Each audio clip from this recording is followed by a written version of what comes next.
Last time on Square Roots, Sue takes a swan dive off a cliff into a stew pot. Fina becomes Justin's life coach, and Justin makes some man-to-man promises that will be hard to keep.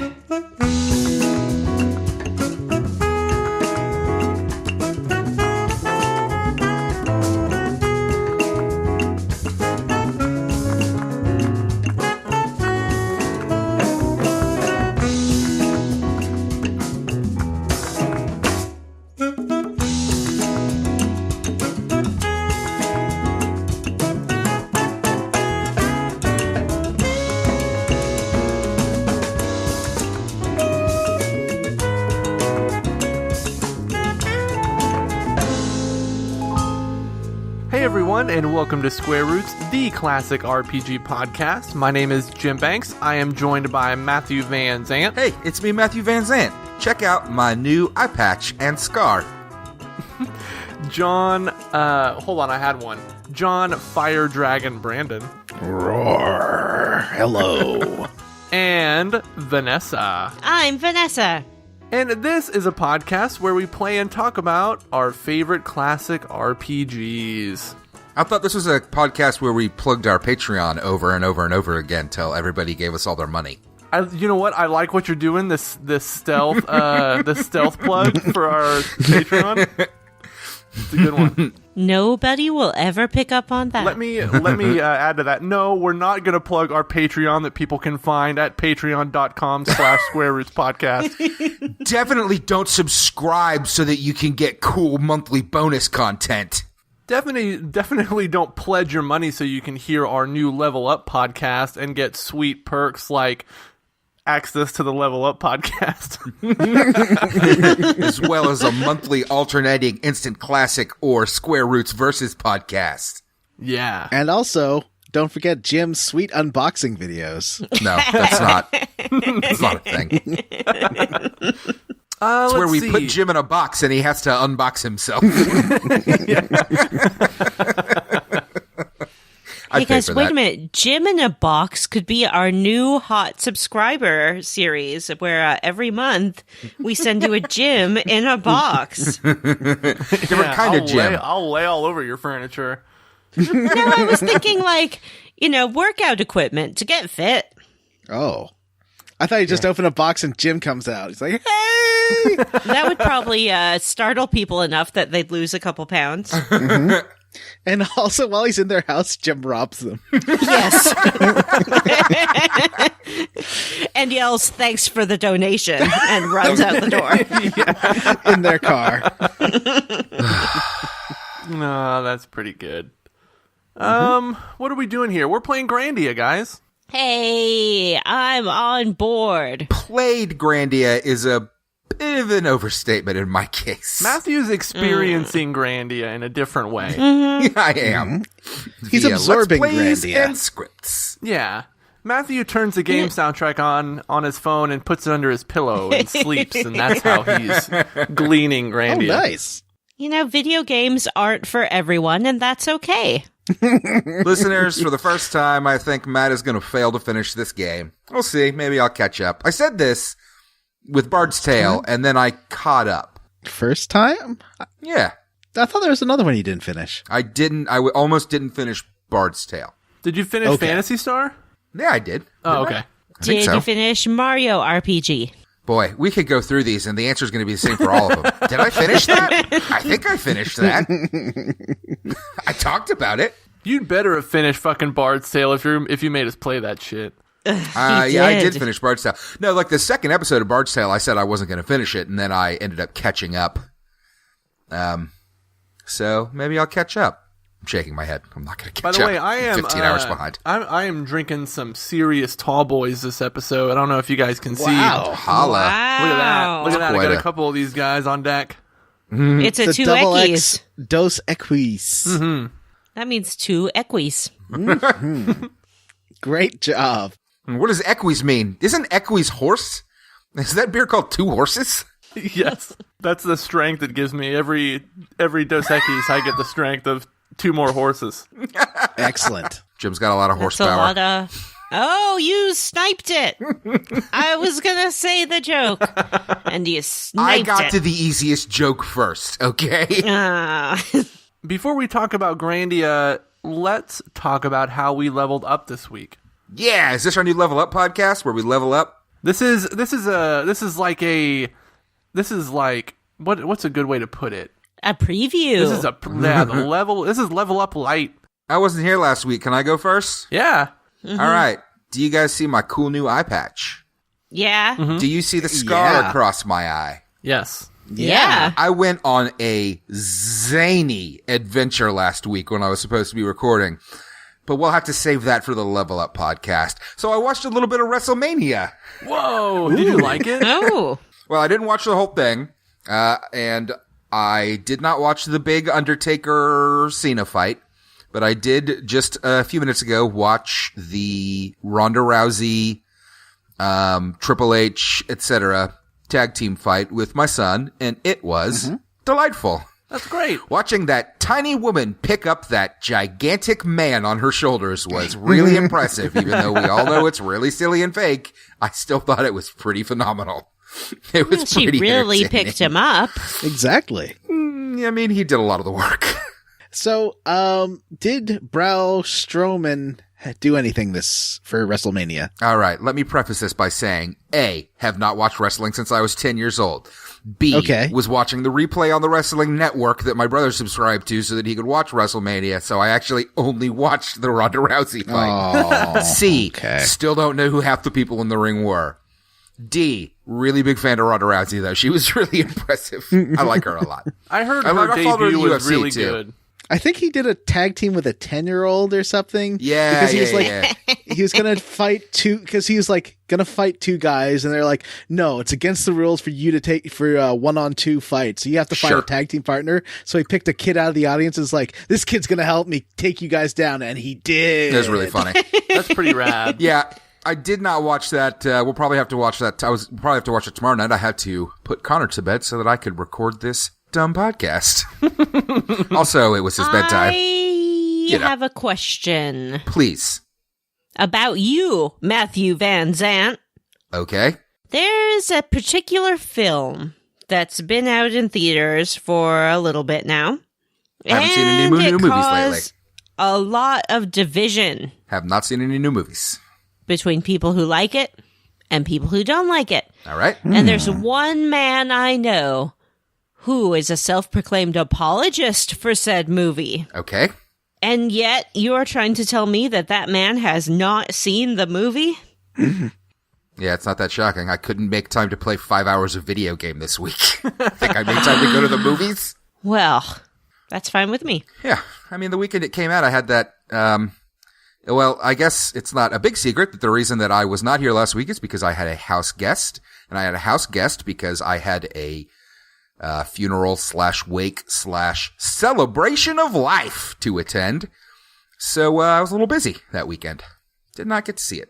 Are you trying to guilt me into asking you why you haven't seen Ready Player One? I mean, No, I just already asked explained you. it to you. Why would I be trying I to see. guilt you?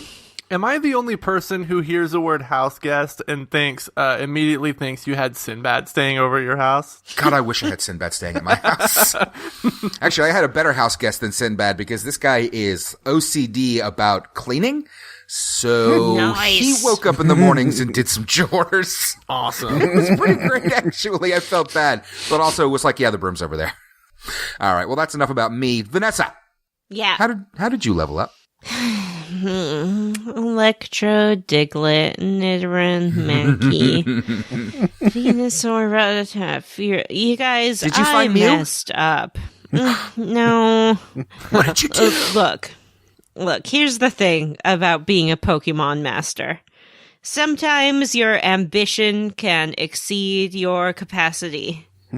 And yesterday was a beautiful day out, and I had some friends who were having lunch at a nearby cafe. So they texted me. They're like, hey, come join us afterwards. I'm like, that sounds great. We'll get coffee together and I can walk over there and catch some Pokemons on the way and maybe conquer a gym or two, which I did. But I forgot the number one rule of Pokemon catching, which is wear comfortable shoes. Oh, I thought it was going to be wear sunscreen. No, I chose cute shoes instead of functional shoes, and now I'm missing a layer of skin from my heel that Vanessa, used to be there. You should move to Florida, where cute shoes and functional shoes are the same thing, and they're called flip-flops. My feet will get dirty. Yeah. Yes. No, thank you.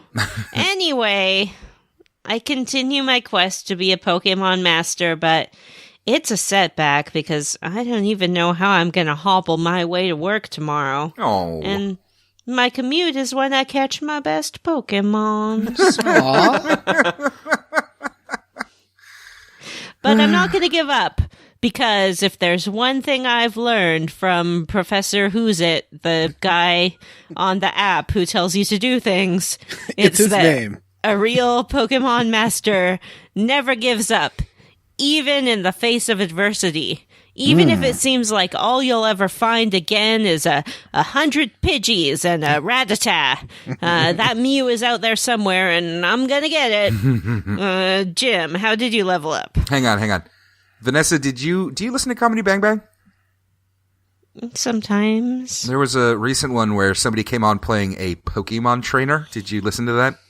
No. No, I'll figure out which one it was. It was hilarious. You would have loved it. It was great. Like, where are you from? The Kanto region.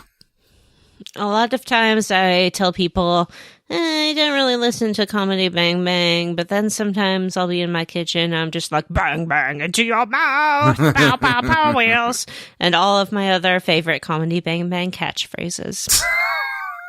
All right. You know, not every relationship that you have with every podcast is straightforward. Jim, Yeah, I don't listen to it level up? regularly. God damn. Whoa, oh, Jim, how did John level up? how dare you? I don't know about John, but I went and saw a movie called Rampage, What? starring Oh. The Dwayne the Uwe Rock Boll film Johnson. from 2010? Not X that versus movie. Sever? Oh, wait, no, that's Ballistic? That is ballistic. I went and saw Rampage based on the arcade game Rampage. Ooh. It was. Did it How star? was it? It was. Did it star Rampage from the UFC? It was just okay. Oh. Of course. It had a really bad script. The Rock did his best, but man, he had some groaners. Oh, boy. Some one-liners just made you go, ugh. But overall, not a terrible movie. Did he say bad dog after the wolf got hit? He didn't, but he made a lot of really bad jokes about wanting, because like The Rock is like a famously nice person, right?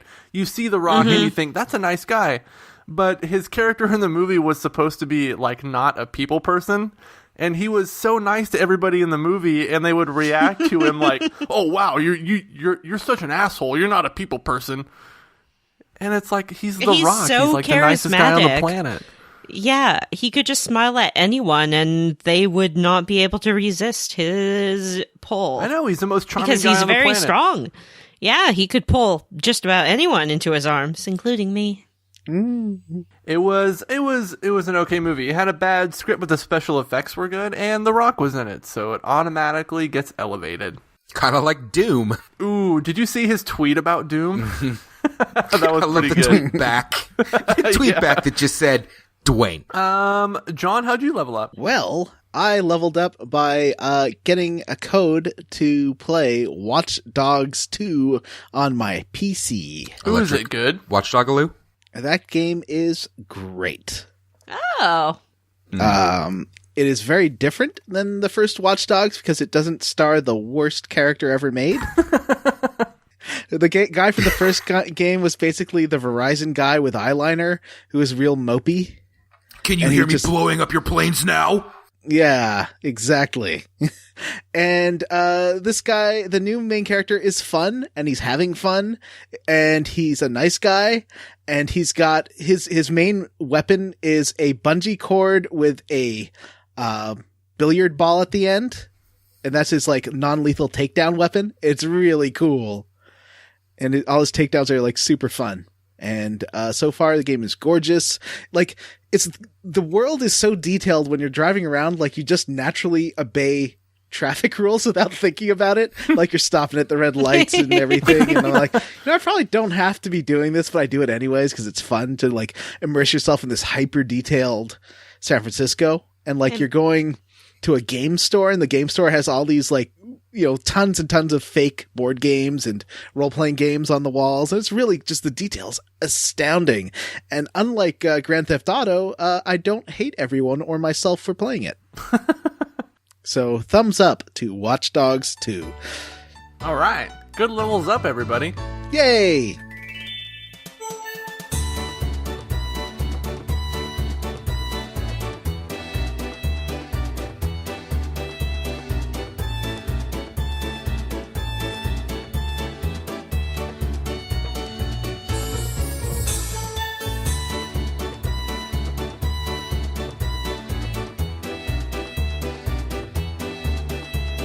You guys ready to talk about some Grandia? I guess so. Absolutely. I am super into this chunker. I am not. I thought this chunker had some highs and lows. John, before you start, you're the one who decided on the length of this chunker, by the way. Yeah. I haven't played it before, and I asked if you thought it was a good length, and you said yeah. Well, you know what? I somehow am playing the game 3 times faster than everybody else. This one took me well over 30 hours. Not total. My total is 30 hours. And yeah, this chunker took me about 7.5. I think I'm like 22 hours into the game, and I am way into the next continent. I found out that if you hold down the circle button, your characters will run. Like in every RPG ever made. Yeah. Turns out I have been leisurely strolling through every dungeon instead of running, which didn't make that much of a difference because the encounter rates are so high that you can't go more than a few steps anyway in most places. But for the towers, it would have made a big difference. And I was looking through the headlines in GameFAQ to try and see how long it was, and they neglect to mention like all the areas you have to go back to. So it's like, it really, I don't know. For me, the first 5 hours of playing this game, I'm in good spirits, I'm having fun. But after that, when it goes over 5 hours, I just start swearing at all the characters and getting really mad. I just lost I had to take a break and stop playing when you go back to an old area and have to like go through all these stupid encounters again. I was just like, okay, I need to go anywhere else and do something else because I was just getting angry. I think you sent a message. It was maybe like at 1 a.m, and you're like, I need to stop playing Grandia. I was very angry. So where do we leave off last time? We just put the hero spear got to the end of the world. In the hill. We just put the spear in the hill, right? In Dite? Mm-hmm. Yeah. And we're told that there are ruins to the south called the Twin Towers. Called the what? Yikes. Never forget. What? Can we just all agree to that's the one? We don't need a bunch of these. I think that's a great idea. That was it. We're just going to move on. Yeah. And we are going to the towers. We'll never forget. Yeah, we're going to the towers. Mm-hmm. Yes. So we have to go to the towers. We need to find someone in Gumbo who has a boat that will take us to the towers. Gumbo. Hey, Gumbo. Our Lady Italiano. Go, Joe. So guess what we have to do on the way from Dite to Gumbo? Stupid dungeon? Another stupid dungeon. This time it's the Llama Mountains. Ah, yes. It's that dungeon that has all the stupid lifts. Oh, right. Nothing really happens in it. No, and it's pretty short. Yeah. So, I mean, a bit of mercy from Grandia. I've wiped my memory completely of this area. Yeah, it's pretty short, and it's really inconsequential and boring and unnecessary. They seem to like to give you a lot of nonsense to do. They do. You know what? Most of this game is Justin trying to do something and getting sidetracked by other people's bullshit. We make it to Gumbo, which is kind of the best area in the game. It has the best music. Oh, it absolutely has the best music. I think you just described every JRPG. Getting sidetracked by other people's bullshit. That's true. Gumbo does have very nice, peaceful music. And it's delicious. First it's rainy and sad, though. Yeah, they remark that Gumbo, which is famously warm and celebratory, like there's always festivals going on, is now cold and quiet. Justin doesn't seem to know what a festival is. That's weird, right? Yeah. It's like, I just think it's hanging out with people. What? What are you talking about, Justin? There is the constant croaking of frogs to keep you company in Gumbo. Oh, yes, that's true. Because they are into frogs in this village. Especially the love fortune teller lady.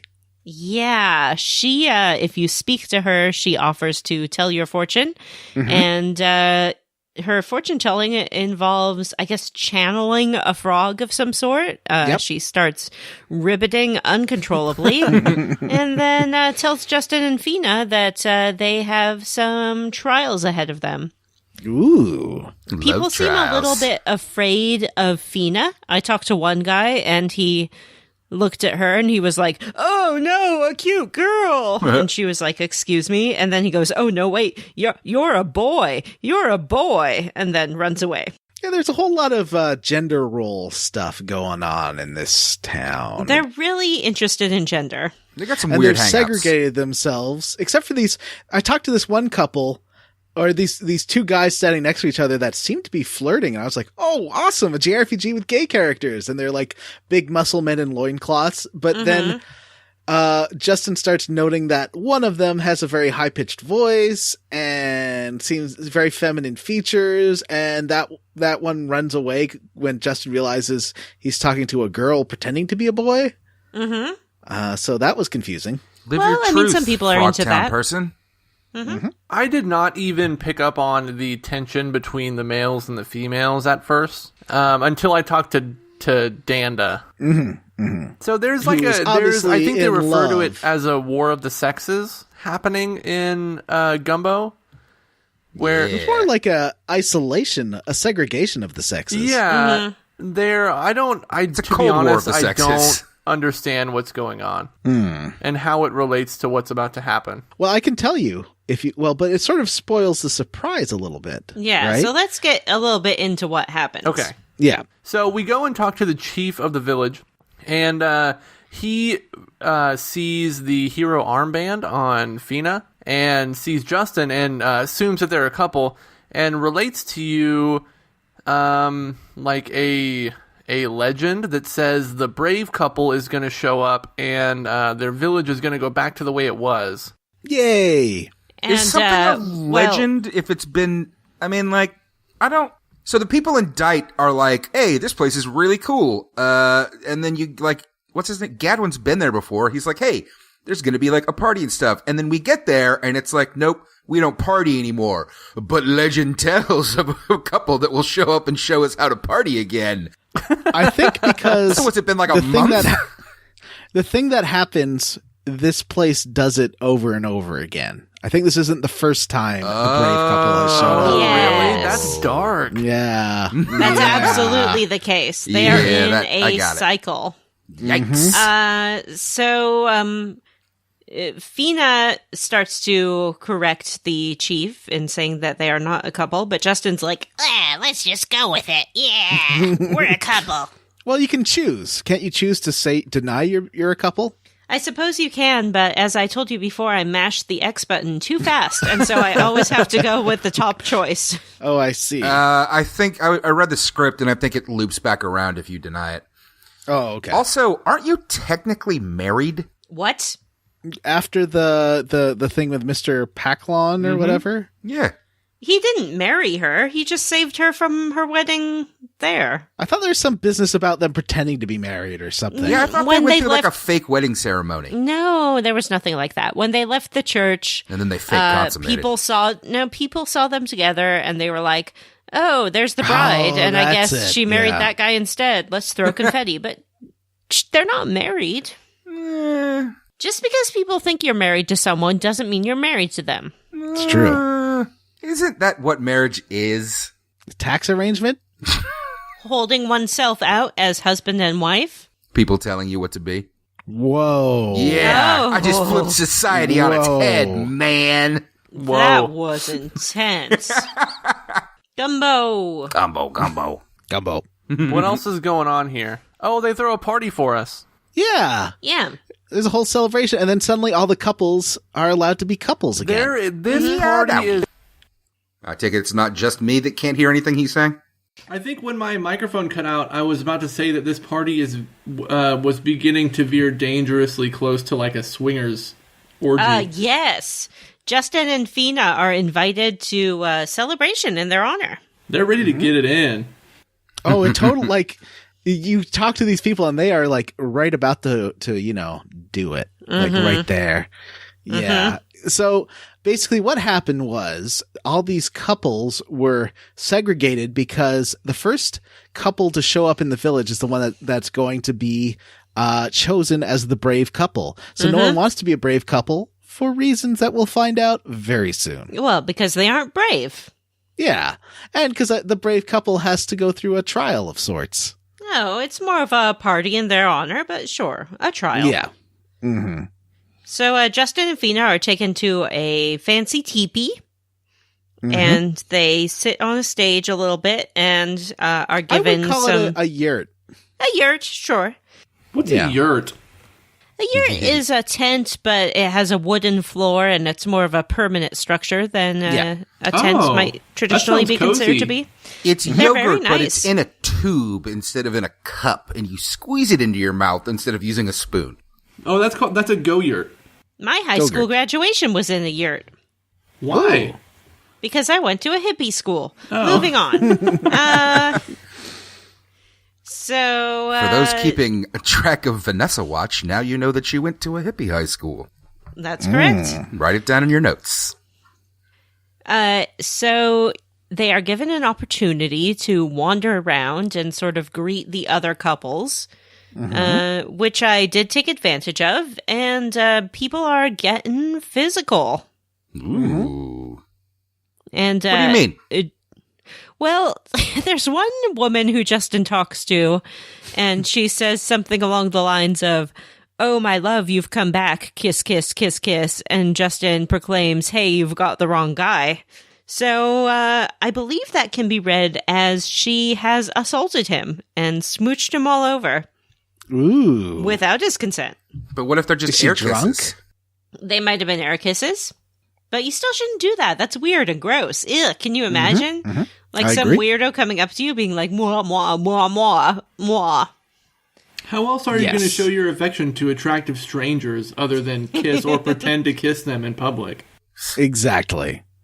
A man who I do not know told me in public the other day that he liked my hair, which I thought was very funny because I had not done anything to my hair that day but stick it in a bun and plunk it on top of my head, and it was very hot and humid, and it was a frizzy mess. So maybe he was taking pity on me? Aw. You don't have pity hair. You have wonderful hair. Oh, it's not pity, it's pretty. What kind Yeah, of bun exactly. did you put it in? A hamburger bun? Yeah, Hot put dog it in bun? a hamburger bun. And then Oh, you what No, just she hamburger did bun the with sesame Princess seeds. Leia buns. Yes. cinnamon buns? Cinnamon buns. Hot cross buns? So you walk around, you see some people making out, and there are some people who don't have a partner, and some of them hit on Fina, but they apologize when they see that she's with someone else, which is not the correct way to think about it. All the time, men are hitting on women who don't want to be hit on, and then they see the woman's boyfriend, and they're like, "Oh, sorry, bro, no disrespect." What about disrespecting the woman? Are you saying it's not respectful to constantly foist my attention upon every woman I happen across? Yes. But what will I do with all these catcalls I keep in my pocket? Write them down in your bullet journal. I think that's a great solution to street harassment. Every man should just start to keep a bullet journal. You can write down your catcalls in your bullet journal and save them for your children to read when they want to learn to hate you. So that's where you like write it down in your journal, then you wrap each then you shred up each part and put it onto a bullet and then fire it at something? That's not... Yes. Oh. Like target practice. Yeah, not at someone. Yeah, or you could use your bullet journal as like the target you're hitting. Be like, that's I've a hit great that goal. idea. Yeah. www.fbi.com. What? No. Stop. /tattle. First of all, the FBI has no jurisdiction over You John. don't know the FBI. BFBI? Is that the best friend Bureau of Investigation? No, it's the shit. Where you live? Vancouver. Canada? No. Doesn't he live in the B place? It's the British Columbia FBI. The FBI. Oh. British Columbia is one word, right? Oh, sure. Who is going to tell what happens next? I think it should be Jim. Oh, man, it's always me. Or John. No, I'm just kidding. Yeah, let's have it be John, because John, like I, did not know what was going to happen. This was pretty spectacular. So, well, I kind of had a guess as what was going to happen because there's a volcano nearby, and they're talking about how this will be the finale, and we have to be at the finale because we're the special guests of honor. Yeah, I gleaned something suspicious as well, as did Fina. Who Fina's always like, does. this is weird. Something's up. Which is Fina's. Pretty much every adventure you go on, Fina's like, this is weird, something's up. And she's always right. Yep. They make you stand on this special board as you are guests of honor.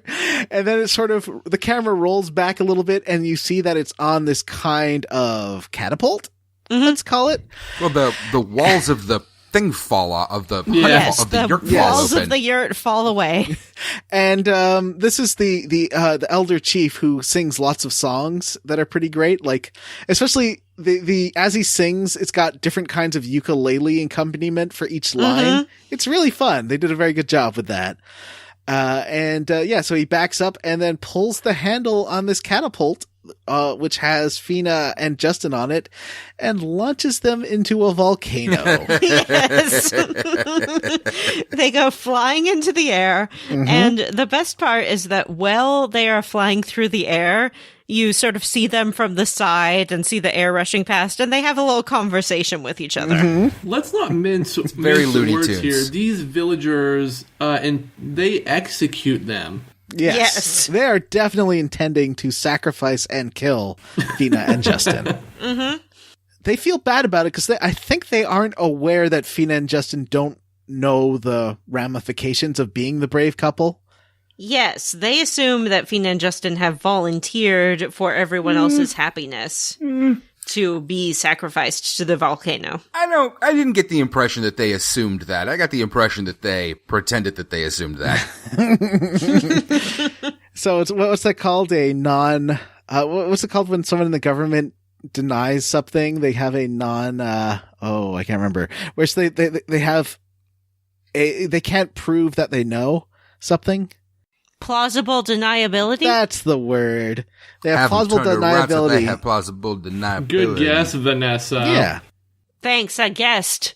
Yes, plausible the chief has plausible deniability that he thought they were fully aware of the situation, but then did not go to the length to confirm so. Which should be necessary. Well, perhaps it was too painful to discuss.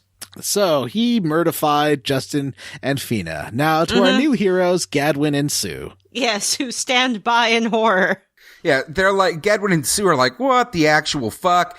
And he goes, what? It's not like they can't beat the dragon. It's not impossible. And if not, Win-win either way for Gumbo. He literally, his line is like, and if they get killed, I'm okay with that. Okay, what?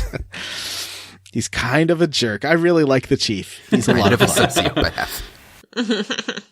So you are now Justin versusing the volcano. And Gadwin and Sue do kind of run off after you. I didn't mention there is one part that made me very uncomfortable of the couple celebration, where someone says something along the lines of, "Oh, Justin and Fina, the brave couple, we're so happy to see you here. And Gadwin and Sue." And I felt like the implication there was that they potentially believed that Gadwin and Sue were a couple. Oh, ew. I felt that too. Yeah. He's like 8 feet taller than she is. Although I do think the whole like Gadwin Sue dynamic is really fun. Because this isn't the first time they get paired up. They get paired up later at the Two Towers. Let's just make that a Tolkien reference instead of a 9/11 reference from now on. Yes. That's a good idea. And besides, we've already established Gadwin is obviously coded super gay. Yes. Yes. Oh, yeah. Yes. I really like his character design. Me too. He's the best looking character we've got in the party. He's just Well, I my like Fina type. a He's lot. so tall and big, and he looks like he could hug me for hours. For some reason, Fina's weird little hair things always kind of fascinate me. The cones? Because they look like ears. I think because they look like ears, yes. Because you love kitty girls. No. There's no shame in it. Lots of animes feature kitty girls, and clearly they're appealing to someone, and that someone is you. Well, Okay. Matthew was distinctly against the kitty girl in the last game we played, so I feel like this would be a either he was objecting too hard last time, or he's not interested in kitty girls. Yeah, last time it was because of her creepy human kitty ears. Like, furless, skin-covered cat ears that grossed me the fuck out. I just spent a good 45 seconds trying to remember what game we played last time. That's because Grandia feels like it's been going on forever, Jim. I've been waiting for Grandia for a long time. It's still better than the Bard's Tale. I mean, I finished the course. Bard's Tale. That means nothing. Knuckleby, who'd have ever thought? Knuckleby, God. the creature that... Can we talk about the John volcano? left. John left. Yes, Yes. please. So I want to know what There's a weapons you volcano. guys had equipped, because if you have the water weapons equipped, this dungeon is real easy. I definitely had Sue with a water staff. And then it seemed like every monster also dropped additional water staffs. Yes, you can get, and Justin can also use the water staff, because staves are maces in this game. Steves. And so if you have Justin and Sue with the staves, and Fina with her azure knife, I believe, you can just roll your way through this dungeon. There's also one of our listeners who participates in our Discord let us know that there is a super rare item in this dungeon that will allow you to, instead of doing a 2-hit combo as your regular attack, will up it to a 3-hit combo. Did you say one of our users? One of our listeners who participates in our Discord. Are we Did a I say website? user? I don't Welcome think to so. the Square Roots social network / website. Listen, I'm kind of drunk. Because of the Dos Equis. 2 horses. I'm about 3 Ekis into these cans here. Anyways, find that accessory. You can now hit 3 times rather than 2 on a regular turn. Where is it? It is. It's near the base of the volcano. It is. I think you have to cross one of those wooden planks, and it's around a Oh, corner. no. Does that mean I'll never be able to get it? You can go back, I think. Okay, I did good. go back. Did you find it? Based on this hot tip, I did find it. Yay. It's right at the base, so if you just don't leave the first screen, you'll find it if you wander around. I believe it's called the Chain of Gems. It is one of 2 such items in the game that will let you increase the number of hits in your regular attack. And the other one lets you jump to 4, right? I don't know. Does it? I don't know either. Potentially? So eventually Sue and Gadwin show up. They ran all the way to the volcano, which is very nice of them. It always makes me super nervous and tense having to fight with only 2 people in this game. Yes. So I'm always glad when the other party members show up. I agree.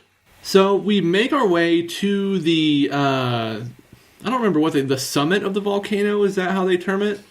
Yeah, they decide to go kill the dragon instead of just leaving, which I don't know after this why they wouldn't just be like, let's just go. That's a great I mean, those people point. are terrible. We don't need to slay their dragon. Obviously, there's a way off this volcano because Sue and Gadwin found their way onto it. So let's just leave and go slaughter the village that tried to slaughter us. What? No. I mean, I approve. This is not Fallout. You can't do that. no. But they go the light side route and decide to slay the dragon. Can we talk about the fire dragon? Because it looks pretty cool. Yeah. It's pretty neat. It's like this big purple serpent with, like, butterfly wings. I killed it so fast. Yes, Yeah, me it too. is. I killed it so fast. fast I don't even know what it looked like. Yeah, it's really easy. It's more annoying than anything else because it has that attack that will like it's almost like a I don't know what you call it. It has like a cone area of effect. You know what I mean?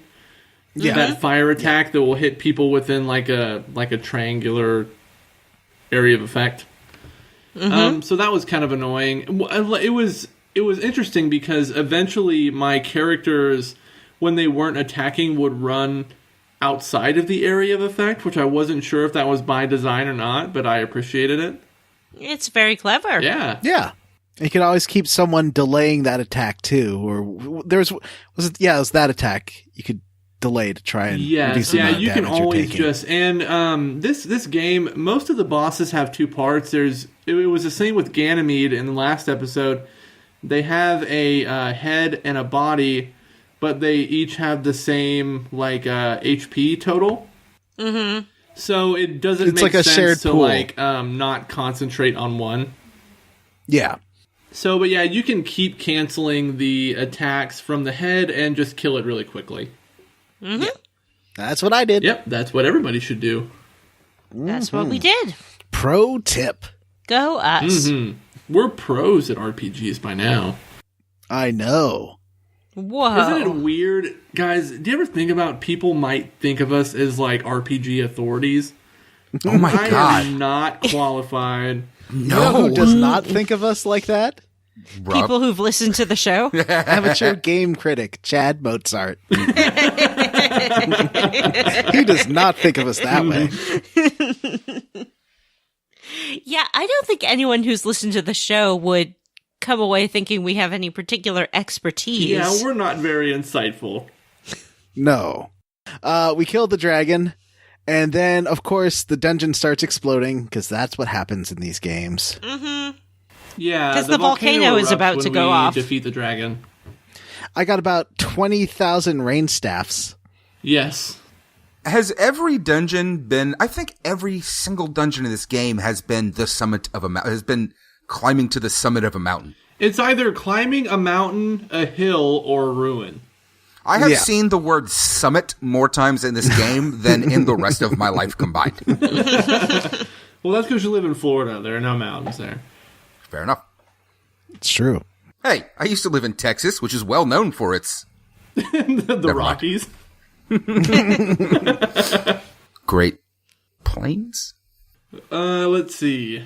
What do we do now? We go back to Gumbo, and everyone is delighted that we have murdered the fire dragon, and they throw another Gumbo. party. Yay! Yeah. And we attend instead of fucking murdering this man. I know. Yay! Well, he says he was unaware that we didn't know about the implications of being the brave couple. But now we're the super brave couple that have ended this cycle of sacrifice forever.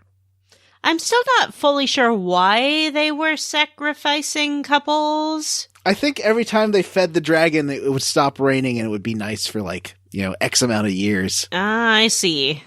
So after the party, In the first party, I don't know if we mentioned this, but when we leave the party, we go straight back to the inn and go to sleep. Mm-hmm. In this party, we're told to just go take a walk.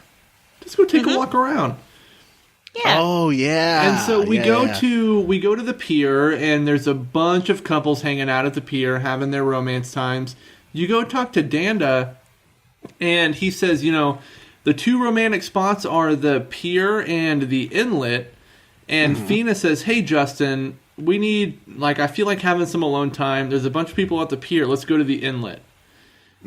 Which is basically Gumbo's make-out point. Yes. Cue me getting frustrated at there being no mini-map and getting lost for 10 minutes. Well, there is a map. Oh, I forgot. You can hit the select button, right? Yeah. There is a map. But you go to the inlet. So when Jim says there's no map, what he means is there's a map. There is a map, yes. But you go to the inlet, and Justin and Fina share a very romantic moment. Mm-hmm. Well, it's more Fina pressuring Justin into a romantic moment. She is forward. Yeah, Fina has been adventuring for a while, and she has gotten a little dehydrated. Her thirst is real. She's thirsty. She's so she thirsty. Needs some vitamin J, if you know what I mean. Oh yeah, I know what you mean. Those are the injectable kind.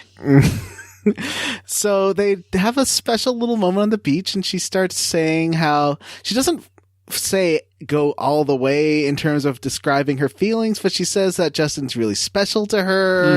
And then they look out over the water, and the spirits are joining into this green mass of lights for some reason.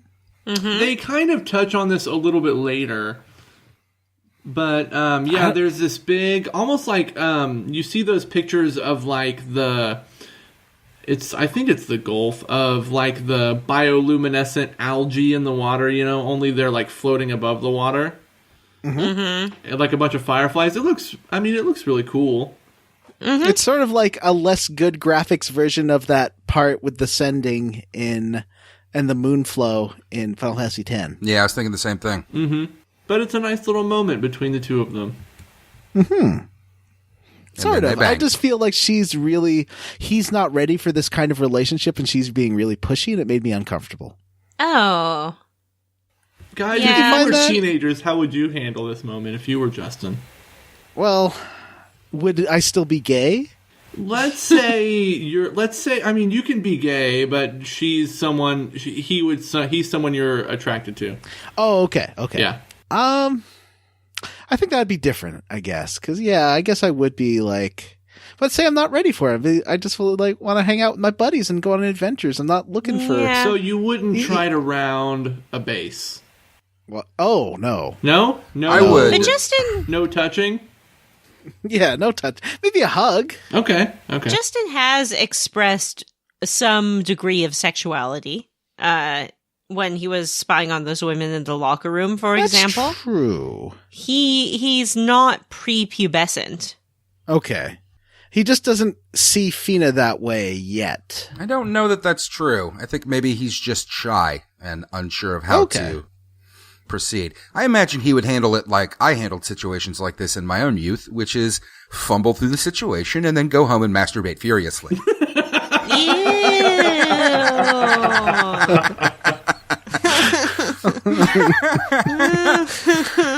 You touched my leg! I don't want to think about baby Matt that way. Oh, man. Good stuff. Everybody always trying to traumatize Vanessa. Can that be the title of the episode? Too soon. So, Jim, what about you? Let's get your and Vanessa's opinion. You're 15. A 16-year-old is coming on real hard to you, and you've never expressed that kind of interest in them. What would you do? I'd probably at least, if I'm Justin, I've never kissed a girl before. I would probably see if I could get my first kiss right here. John, yeah. John just held up two of his fingers and wiggled them in front of the camera. What does that mean, John? I don't know what you're talking about.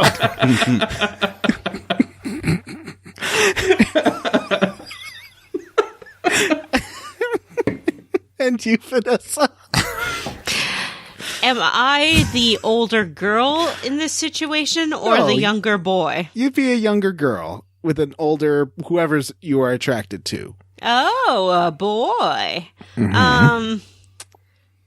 Let's see. Is he hot? Like, Yes. Is this like JTT we're talking about? Yeah, say it's Jonathan Taylor Thomas, Okay. and he's out on the beach with you saying how special you are, and you've never really shown that kind of interest in him before. I sure hadn't. He was not my favorite. I did not buy the Tiger Beats with him on the cover. However, he has his own TV show, so obviously he could hit it. That brings me to another question. Oh, God.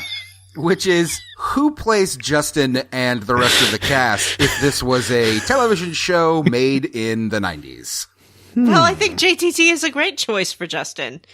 Or maybe Middle Lawrence brother. You know, there were three of them. There was Big One, there was Cute Middle One, and then there was the Troll. There's So Joey. I think Which one's the troll? Joey? the little one. Oh, okay. He just had that same kind of troll face that, like, Mary-Kate and Ashley had. Like, where a child's features are too kind of small. Could we get Soleil Moon Frye as Fina? No. That It's would got to be be great. Melissa Joan Hart. Okay. You know If who it's I always Dada. had a crush on was that girl who was in Even Stevens. I don't even know what the fuck that is, Christy child. Carlson Romano. Is that Ray's daughter? Maybe, I don't know. She did voices on Kingdom Hearts, by the way. Ooh. She did the And voice was of the voice Aerith in of Kingdom Kim Hearts. Possible, I believe. We could have the Mountain play Gadwin. The guy Yeah. who plays the Mountain. He'd be a good What? Gadwin. What mountain? Yeah, what are you talking The guy, about? I don't remember the name of the actor. The guy from Game of Thrones. Was he an actor in the 90s? Oh, you're right. He's not an actor in the 90s. Okay. We could Arnold. have... It's got to be Arnold. No, he's not tall enough. He's not tall. Who's a big and tall? How about Oleg? Who? Oleg. Who's Oleg? Oleg is the stone face from Legends of the Hidden Temple. I think he'd be great in that part. What about one of the American Gladiators? Oh, yeah, for sure. Zap. What about Laser? Turbo. God, I fucking love that show. It's so bad. Who would play Mullen? David Hyde Pierce. Emilio Estevez. Yeah. Well, yeah. I think Emilio Estevez would be good. He's got the kind of. Fabio. Ooh, Fabio's a good choice. Fabio would Fabio's have got to the be. hair. Wouldn't Fabio be the big guy? Gadwin? Yeah, Fabio's really huge. He's really big. Yeah. Isn't he? Tell me more. Yes. I don't know. He's always had a small package, but he's very strong. What? What? What are we even talking about? Where are we in this game? I don't know, but somehow we ended up at Fabio's dick, so it's been a weird ride, guys. Why do all of our conversations always end up at Fabio's dick? I guess it's a big topic of discussion around here. Vanessa's a fucking pervert, man. So, Oh, speaking of getting Vanessa. smashed in the face by a bird, Yeah. we decide to. Poor Fabio.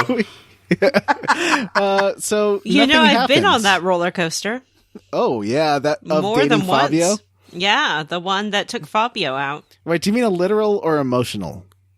I mean, John. literally, he was on the roller coaster when he Right. got smashed in the face with a bird, and I myself have ridden that roller coaster. Fabio, the roller coaster. By that roller coaster, you mean the turmoil of his life, the ups and downs? She means No, his I mean tiny Fabio. penis. The public shame Oh. and humiliation of getting smashed in the face by a bird. No, I'm talking about his penis. Again, back at Fabio's God damn. penis. So, nothing happens. I just see some lights and I just go home, right? Yep. Yep. Then you get you get a good dinner scene. I forget when. Is it now? It is now. Talking about going off to the two towers. Yep.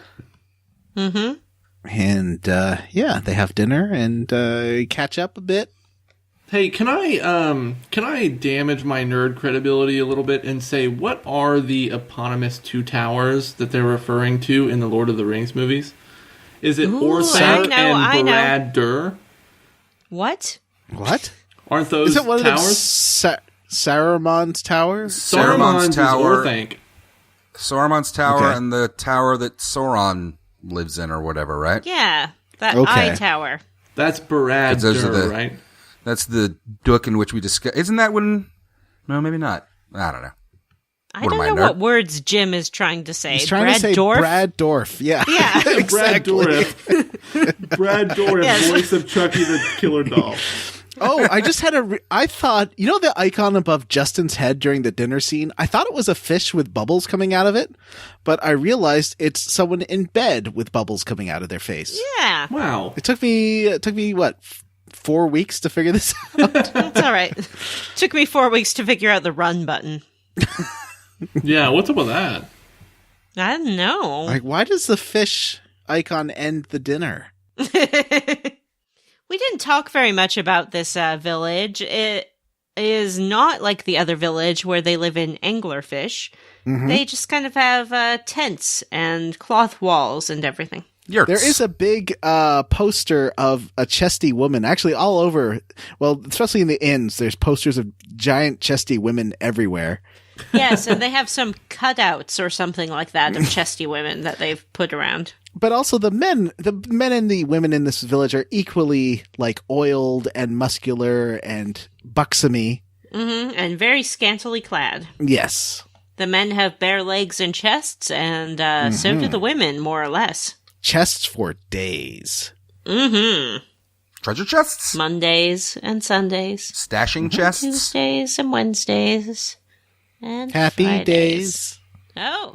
Okay. Now we get a boat? Yes, we go speak to Danda. Mm-hmm. Who Danda, by the way, is any listeners out there who are familiar with the any of the Grandia spin-offs, he is a playable character in the Grandia spin-off Grandia Parallel Trippers. What? What? What the hell is that? What did you just say? Grandia Parallel What? Trippers What? is a spin-off game that was on the Game Boy Color that was released in Japan. Oh. Parallel Trippers sounds like a bad sci-fi drug. Oh, take this parallel tripper and you'll see a whole new life that you could have led. Like, the choices that you didn't make, you'll be able to experience with parallel trippers. Oh, I man, watched he's that. a tripper addict. I traded my nuke addiction for my parallel tripper addiction. I can't stop But yeah, taking Danda- parallel trippers to see my life with a wife and kids. Oh, I really screwed up, but in parallel land, So I'm I the think- man. Dandia basically agreed to this trip so that he could have sex while we're doing our adventure. Oh, yeah, they make it very clear. Yes, yeah, they are boning the whole time. Because his girlfriend goes too. Like, he still lives with his parents, and he could get easily caught out on the pier or on the inlet. So it's like, well, if I go on this trip while they're doing their Two Towers thing, I could be on the beach just, you know. Mhm. Yeah. And his girlfriend is fully on board with it. Oh, yeah. She's very into this idea. Yeah, she's like, hey, we're here. You guys need to go do your adventure now. Take all the time you need. Take a whole bunch of time. Please Don't knock come loudly or let us know before you get back. Yeah, make a lot of noise when you Yep. approach. Put a tie on the doorknob There's no door, Of though. the boat? They're on the beach. if the boat's a rockin'. That's true. It's probably because it's a boat on the water. Yep. So, Danda and Nana take us to the Two Towers. And this is a pretty big dungeon, because there's an outside of the towers area, which is a big maze-like dungeon. And the enemies here get a lot harder. Well, because they're the Medusa ladies that look like wiggly. You know those tube mans? Those wiggly. yeah, they do the arm flailing inflatable tube men. Yeah. And they're naked. These, I do like this. I do like the sound effects, though, that happen when they attack you. Do it. Oh, man, I can't even remember what it sounds like, but I love it. Wasn't it like or something like that? Yes. Sounds like motorboating. Yes. So, they will block unless you have. They drop these accessories that will nullify this ability. But the Medusa dancers can nullify your ability to cast magic, and that's kind of annoying. It's very bad. Because then you have no Healy magic. And I think the whole dungeon has 2 items that will counteract this, and they will do it on all your party at once. So don't bother. Just put on the block charms when you get them, and then they can't get you. It's true. But otherwise, this is it's just long. There's nothing really happens. But you do notice, and I thought, okay, here the detail's pretty cool. They notice that there's tanks, Garlisle Forces tanks. And one thing I really liked in terms of level design is there is a tank that has smashed its way through most of the dungeon to get to the tower. Yeah, I like that. That was really, I don't know, it's the kind of attention to detail you don't see in a lot of RPGs except like Squaresoft ones. Yeah. It was really cute. No, it was nice. And the tower itself, the external part, is a legit maze. You gotta maze your way through it. And I like mazes. So I was happy. Remind me of something like Super Hydlide in terms of just a real old-fashioned RPG maze. By the way, see our past Square Roots Versus episode on Super Hydlide with our special guest, Caleb Green. That was a fun one. That was a good one. I listened to it for sure. Who was on that episode? Caleb Green. I don't remember him being on that. Well, you weren't on that one. Super Hydlide? Yeah, I was. Yeah, he was. Yeah. Was he? Whatever. Shut up. So we get to the tower, and then we're about to go inside, and there's people in there, right? Whoa. The ladies, our favorite 3 ladies. Well, first we reach the gate guard of the place where the Garlisle forces have set up. And the gate guard is like, "Hey, you kids, what are you doing here? Unless, are you the local guides?" And Justin is like, "We sure are." And the gate guard falls for it right away. Yep. Justin is very good at talking his way through especially when he's set up so clearly. Dumb, gullible people. He's like, "You guys don't wear your horns and your tails," and we're like, "Under our clothes and our hats." Yep. Even though 2 of the party members are not wearing hats. Right. And then he's like, "Oh, sure. Checks out. Head on in." And he does. You can sort of walk around and talk to some of the guards. There's one guard who is lamenting the fact that he didn't sign up for the Air Force and is in Tank Force instead. And then there's another guard who is lamenting that he is in Air Force and wishes he would be in Tank Force. If only they could go by a magic fountain and then switch bodies and realize how much they actually liked where they were originally better. Yeah, they would be like, "I love tanks." The Air Force guy says, being in Tank Force is great because you sit inside the tank and you can sleep while the tank travels. But if you're flying a plane, you have to stay awake. Doesn't that seem dangerous either way? It seems pretty dangerous. I would assume that the guy who is sleeping is not driving the tank would be the idea. Oh, okay. And then you do go to the sort of entrance of the tower, and that's where we see our lady friends. Ooh, lady friends. Angelica, Eliza, and Peggy. Yep. That is definitely their names. And they are there for 1 line each, and you don't see them again. Nope. Well, they talk about how they hate Justin, and if they see Justin again, they're going to kill him. And I am all for this idea. You're all for them killing Justin? Nah, he's not so bad. He's not so bad. He's not a Zidane. And they talk about how they were on that train, and they did not like that. Because but they did not die. They did not die. They're okay. It only cost them half a day of travel back. Yes. Is Jim here? Oh, he's gone. No, he's gone. So All then... right, yeah. So after they leave, we're like, okay, let's take our chance and sneak in now. Mm-hmm. And the problem is that there's no real passage anywhere. No. You can't figure out how to get into the towers. It's just one room. Mhm. And you kind of look around, and there doesn't seem to be a way through.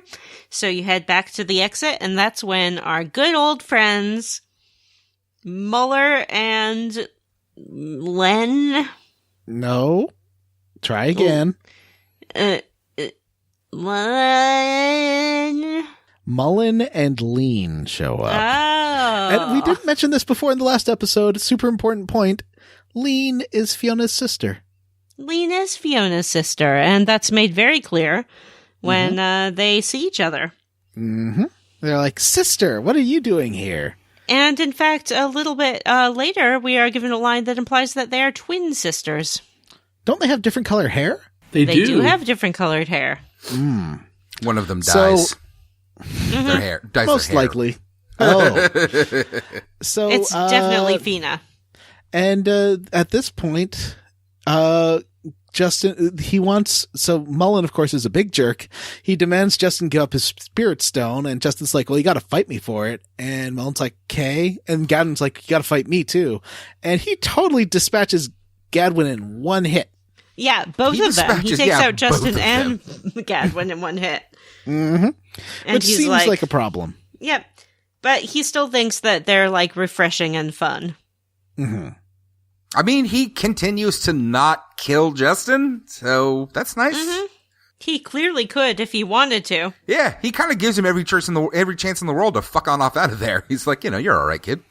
But like, Well, yeah. he's kind of crushing on Justin though. Like, Yeah, I think back so, in the too. first episode, he is delighted by little Justin. He's like He is- an older man, and Justin is a teenage boy. Yeah. But he's a JRPG older man, so he's probably like 20. Yeah. Yeah. He's I still very find that astounded very that uncomfortable. that It is. Justin climbed over the wall. Because I guess they took the airship they're in or something. Yeah, they just flew over the wall. Yeah. And they seem to kind of imply that they've been doing this for a while. Yeah, but everyone thought it was the end. Were they just keeping people in the dark? That Yeah. it wasn't really the end of the world? Okay. Yeah, I think they were just like, oh, sure, yeah, that's the end of the world for sure. Nothing else out there. And Mullen is very entertained by the fact that Justin basically climbed the wall on foot and somehow got over. Just thought that was fantastic. You know what's amazing to me about this? They're always so amazed by Justin. Sue is fucking 8. She is an 8-year-old, and she's Yeah, no doing kidding. all of this same shit. Sue She slayed also a fire dragon, and she went voluntarily.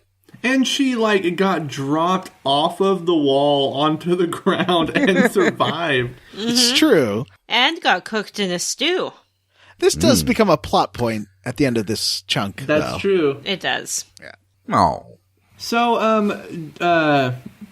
I don't remember how this comes about, but Justin, his spirit stone activates the, like, warp in the floor in the room that they're at. I mean, that's exactly what happens. He's like, I just got my ass kicked, but I'm still gonna try again. Mullen, and then his stone starts glowing, and they poof out of it. Yeah, and everybody gets transported away, except for pretty neat. Gadwin and Sue. Cut to Fina, who has injured her ankle, and she's on the floor of the next tower, I guess, is what's going on. And this is like say a show like Supernatural where it has bad guys and then like the bad guys paired off with a good guy and they sort of learn to see the humanity. Like you see this in every kind of sci-fi fantasy show. Yeah. This is the enemy mine of Grandia. Yeah. This is where Buffy and Spike become friends. Yes. Yeah. That's a great reference. That's a good pull, Jim. I love that movie. That's a good movie. I still want a weird mini mind future Pepsi can. A mini-me mind? So they bond because he patches up her ankle, and at first she's like, I'm too proud to let you patch my ankle. And now he's like, no.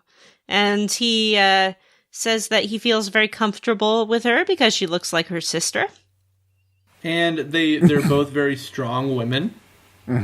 And he likes that. Does drop a very important bit of information here because he's dropping a lot of Icarian knowledge.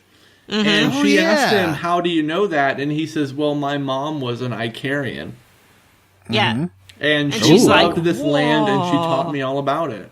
Yep. Does he say Icarian? He does. Yeah. I thought he said humanoid. Oh, yeah, you're right. Actually, he does say humanoid. Does he say humanoid? Yeah. But they call the Icarians humanoids. Humanoid is their name for anything that has a tail or ears or something like that. Oh, because they call REM species humanoids as well. Yes. Oh, yeah.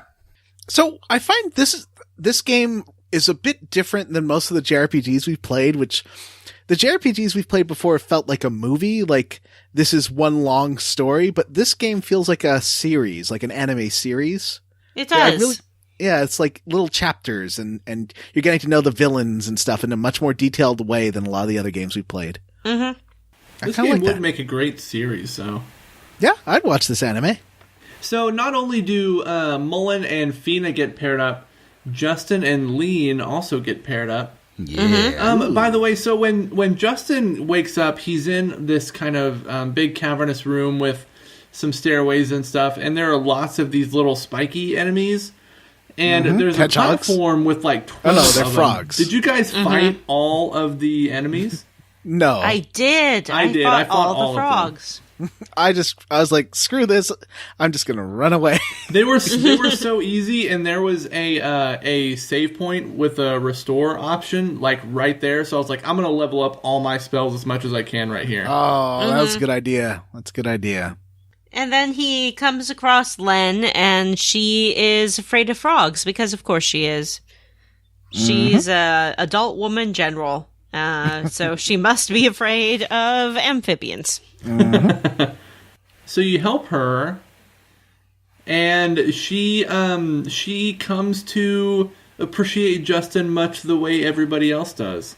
Except that she also demands that he give her the spirit stone, and he's like, well, look, I value my life and your life more than this dumb stone, so have it. Yeah, and she's like, kind of in what? disbelief. Yeah, she's like, my life? Mm-hmm. You value my life? Mm-hmm. So, because she was basically going to let them both die, rather than unless he gave her the stone. And he's like, "Oh, yes, give you the stone." Because there are more frogs coming. So many frogs. I like that visual. That was a great visual. Yeah. 20 or 30 frogs are fast approaching. You also get some really good Icarian backstory here because all the characters come upon these big murals and statues that depict the fall of the Icarians. And there's this big kind of sad mural that shows kind of the rise of the civilization and the fall of it. And up above, there is this big ominous figure. Which he says the humans brought, right? Yes. Because they wielded too much power and couldn't handle it, and something bad happened. Yeah, so the way they lay out the mythology is only the Icarians could, I guess, like have contact with the spirits, and the humans could not. But the humans found a way to like abuse that power, and it resulted in the downfall of the Icarian civilization. Hey, you just described every JRPG plot. Humans, man, they ruin everything. Yeah. They also seem to keep noticing the big forearm statue. Like, what I liked, it was sort of cut like a Scooby-Doo episode where one group came in and talked about the statue, and then the other group came in and talked about the statue, but like not meeting each other. They just kind of narrowly miss each other. Yes, it's a busty statue. We haven't really talked about outside this tower. There's a part that has like 4 or 5. Oh yeah, I guess like wooden cutouts of naked ladies. What's up with that? Just like straight up naked. The whole point of that was that the Medusa dancers would hide behind them. So if you like turn around the camera, you could see them hiding. Oh, sometimes. I didn't realize. Oh, I didn't notice that either. Yeah, that's pretty cute. Yeah, and this statue is naked as well. Hot. Got some real polygon nipples in there. Yep. She's Laura Croft. Wings. And she got wings. And so what happens next? I can't remember. So eventually, I don't remember what happens to Mullen and Fina, but Justin and Leen make their way to the top of the tower. They find like this circular teleport station thing. They find Justin has another little meeting with Liette. Right.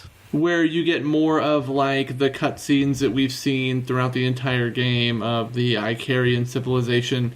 Eventually Liette talks and says that Justin needs to, as you would expect, go further east, this time across the sea, and that's where he will find a Lent. Mm-hmm. It does. She seems almost nefarious. Like this particular cutscene, it seemed like she was hiding something. Yeah, something's starting to go on.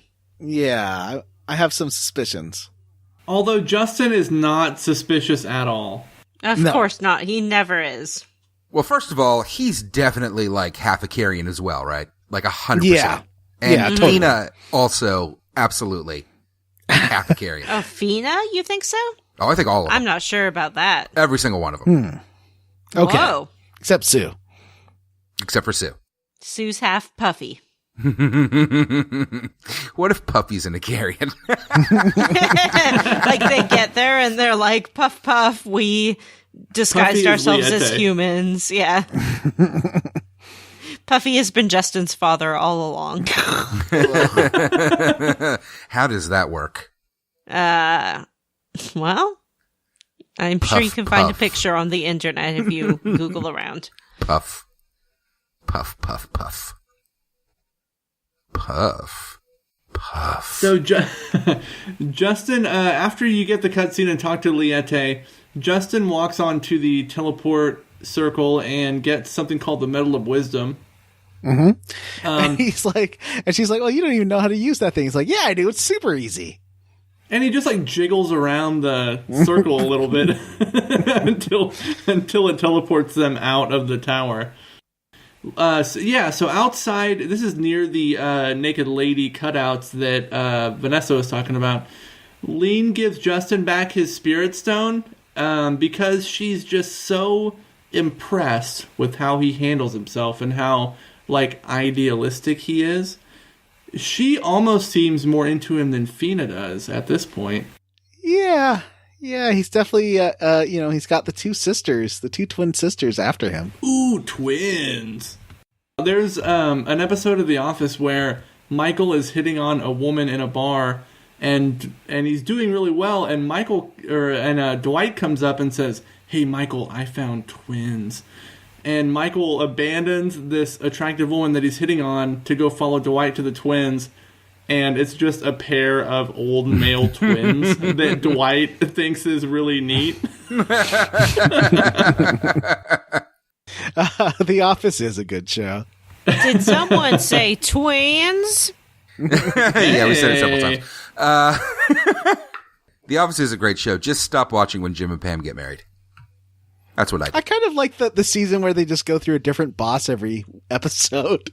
That was fun. That's not bad. Yeah. But the Spoilers episodes for The where Office. Andy starts to become competent, not into that. Well, they also... All right, we don't need to talk about The Office. I don't remember. Do you guys remember how Fina gets out of the tower?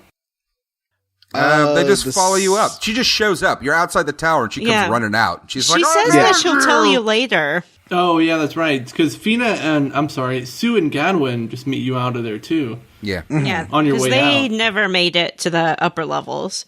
And then Fina's like, I'll tell you what happened later. In the scene when the four of them, they get teleported down or fall down or whatever, Sue and Gadwin are not on the platform with them. I thought that was clever. So you could kind of tell why they got left behind. Mm-hmm. Yeah. Okay, so where are we at now? What's happening? Oh, we leave, and Danda's like, "Ooh, I wasn't ready to go. I wanted to touch my wife some more." Girlfriend. Mm-hmm. But they take you back, and you go back to Dite, and you go speak to the chief in Dite, and he says, "Yeah, you can go east, but you need to It's impossible to cross right now because it's mermaid season and the mermaids will surely kill you. But there's something called a teleportation orb that you can use on the mysterious vanishing hill, and that will take you anywhere you want to go instantaneously. But right after you hear about this from the chief, you leave to go. Sue asks if you can, wait an evening before going to get the orb. And as soon as you leave the chief's house, she collapses. Yes.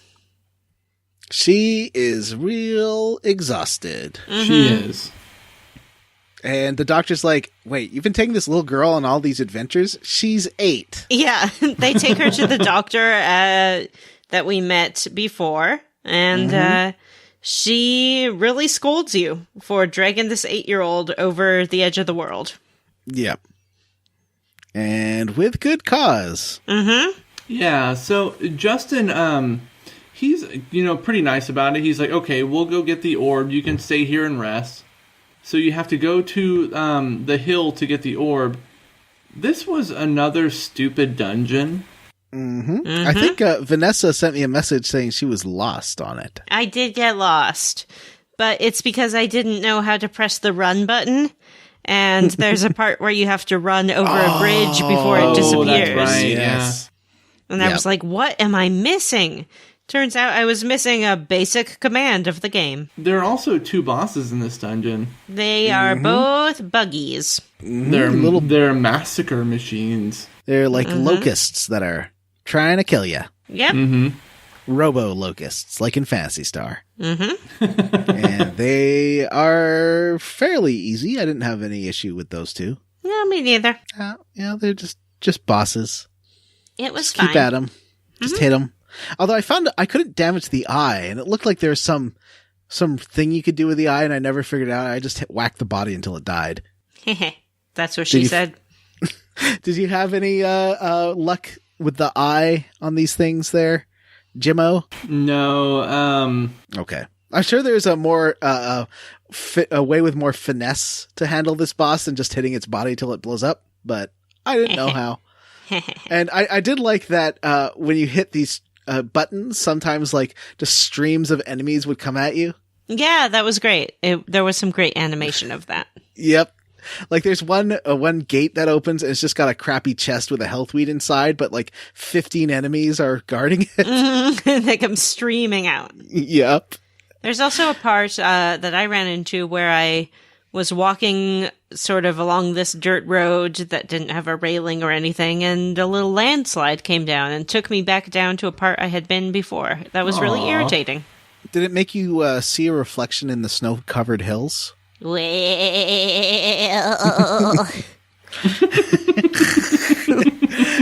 Well, time makes us bolder and children grow older. makes us bolder. I want to tear my eardrums out. Please kill me. I'm God. Jim, I regret starting this podcast. Jim, what did you do to me?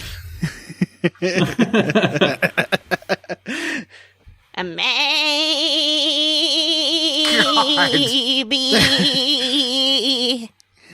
The landslide will bring us down. We did climb a mountain. Cry. What a sad song. And then turn around. Maybe the landslide will bring us down. I don't know. So we beat the 2 massacre machines, which are big bladed bugs. We get the orb. We go back to Dite. And Sue still isn't better. She's pretending to be. Well, I guess when you get back, she's very resolute in that she's going to go back to Parm. Yeah. Before she had been saying, oh, I'm just hungry, I just need a snack, I just need a little rest, but the doctor gave her a talking to. The doctor explained that boys spring up like weeds and girls bloom like flowers.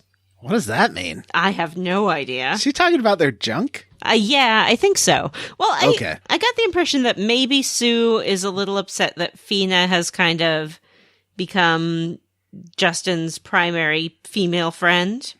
But I think that the game does kind of realistically handle, hey, a little girl can't tag along for these dangerous adventures the whole way. For sure, yeah. I like that. It was a plot point we haven't seen before. Mm-hmm. They really characterize Sue very well in that she's she's an orphan who's kind of overcompensating. Like, she had to grow up too fast, and she's always pretending to be older than she is, but she has these episodes where, like, that age-appropriate immaturity really comes out. Right. Mm-hmm. Well, and that's part of what the doctor was saying. Sue was like, how come Justin can do all of these things that I can't do? And the doctor's like, he's older. Boys grow like weeds. Girls bloom like flowers. Again, not really a necessary thing to say, but seems to do the trick. Also, not true, right? Girls mature faster. Yeah. Girls grow like weeds. That's Boys just something bloom that like gross farts. old men say because they want to sleep with girls. Boys bloom like farts. So that's the episode title. But, like, so Justin realizing that, like, he, as much as he wants to have her around, it's not realistic to have Sue travel to another continent. Mm-hmm. Mm-hmm. So he elects to give the teleportation orb to Sue to send her back to Parm. Yes, because the doctor says that going home will be good for Sue. Yeah, and they go back to the hill. Down on Melancholy and Hill. activate the orb, and you get this really sweet goodbye for Sue. So, like, when she first, enters the portal to go back to Parm, she says her goodbye like an adult, and Fina kind of calls her out. She says, you don't have to act grown up. Like, if you're upset and you have feelings, you can feel them. Mm-hmm. Like, we're all feeling them too. And so she kind of says her tearful goodbye to everybody. Yeah, that opens the waterworks, and she starts bawling. That's really sweet, I think. Mm-hmm. And she said goodbye to Gadwin earlier and told him that the next time he sees her, she'll be a beautiful lady. Mm-hmm. Mm-hmm. And Gadwin seems not that interested in that. But, nope, because he's super gay. Yep. Who here, by show of hands, because that works really well in podcasting, thinks that Sue's coming back? Hands down. Nobody thinks Sue's coming back? She's gone? I don't think so. I think she's gone. Nah, she's coming back. I'm not going to comment. Yeah, you can't comment because you played this game. But yeah, Sue is out of the party, guys. Aw, bye, Sue. And you do get all her crayons, which give you all her level up abilities, and you can just take a third of the experience she's gathered and put them on whoever you want. What are you that talking doesn't about? happen until later, but I guess we can talk about it now if you want. It's like right now, Jim. No, it doesn't happen right now, John. Well, it happens after left. Gadwin leaves the party, John. Crayons? What are you guys Jim. talking about? Incorrect. I did this before Gadwin left the party. Did you really? Jim. Yeah. You don't get the save point hint about it until you go to cross the sea of mermaids. I just read about it. Oh, what a cheater! Basically, in your stash, as soon as anyone leaves your party forever, they leave all their experience in special items that you can use to like get their fire experience and their weapon levels. Whoa! And you can apply it to whoever it was. Like, you can't apply a sword one to Fina because she doesn't know how to use swords, but you can apply the staff one or whatever to Justin. Oh, and man. And you get all their fire magic and earth magic and air magic. It's pretty cool. Whoa, I got to do that. It's kind of one of the best little mechanics in an RPG that I've played. Yeah, because you That's didn't waste your great. time leveling her up. Yeah, it takes like all of that time that you spent and makes all of it worth it. Yeah. Which is great because you never see that. Like, you didn't see that in Phantasy Star No. when, you were always cycling characters in and out. And they did come back at the end, but it didn't matter what you'd done before. They were at a certain level when you come back. Yeah. This one, like, lets you transfer your investments. My mind is blown. Yeah, so go to your stashing place, Vanessa, and you'll find all those experience levels. Wow, I got to find a stash in place. Toot sweet. Yeah. So we go back to Dite. Sue is gone. Gadwin says that he will travel with you across the Sea of Mermaids, but he wants you to meet him at his house first. Okay.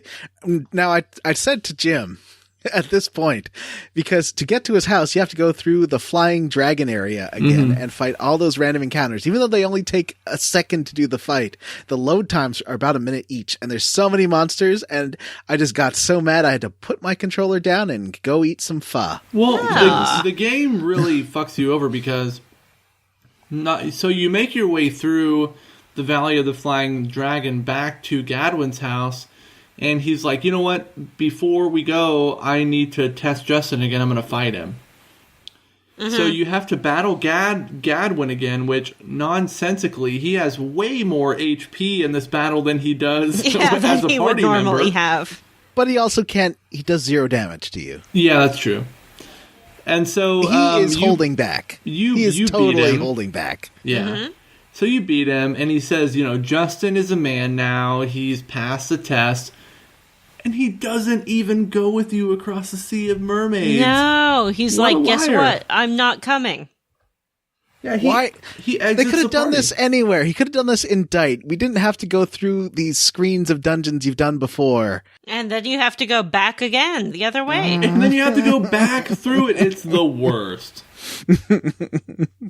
Yeah, I haven't been this mad at a game in a while. So we go back to Dite. We're told we can use Gadwin's boat to cross the Sea of Mermaids.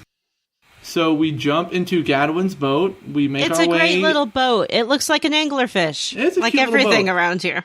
Why the fuck didn't we use this boat the first time? That's a good question. That is a good Yeah. question. Turns out Gadwin had a boat the whole time. He was holding out. No, let's go to Gumbo and fight a fucking dragon.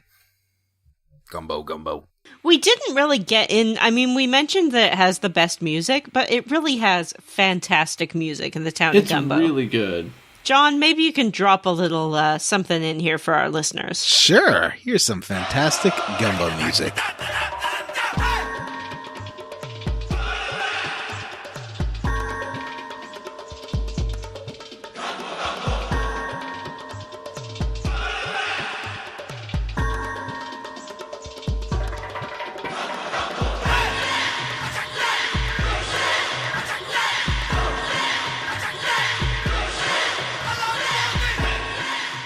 Well, maybe the gumbo will bring you down.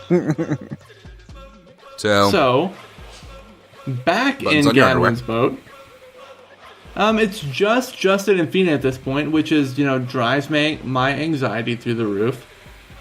But we get Because in you're the boat. worried about their relationship? Oh, no, Yeah. because you don't like Yeah, I know. just two people. The will they or won't they tension.